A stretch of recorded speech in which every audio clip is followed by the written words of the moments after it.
Aurore, je crois que vous êtes place de la Bastille, Paris, où la mobilisation était également très importante. Vous avez peut-être quelques chiffres à nous communiquer.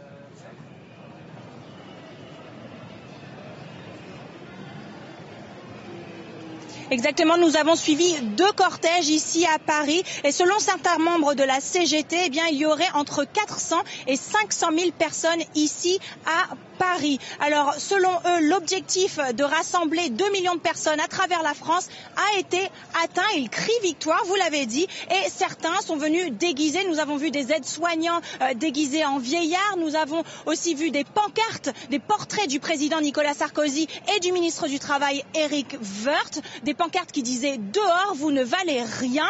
Et nous avons aussi parlé avec un homme qui travaille dans les services des urgences dans les Yvelines. Cet homme me dit qu'il avait commencé à travailler à 16 ans et demi, qu'il n'en pouvait tout simplement plus de travailler à des horaires décalés, de porter des patients à bout de bras, qu'il disait qu'il ne pouvait pas continuer de travailler encore 2 ans de plus. Alors, vous le voyez bien, les syndicats sont très remontés sur cette affaire. Ils appellent, ils demandent à ce que le gouvernement flanche, plie, mais le gouvernement qui se dit prêt à faire quelques concessions, des concessions notamment sur la pénibilité par exemple, ou sur les carrières longues, mais le gouvernement ne pliera pas sur l'âge minimum du départ à la retraite qui sera augmenté de 2 ans, donc à 62 ans. Les syndicats se réuniront demain pour discuter des manifestations à venir.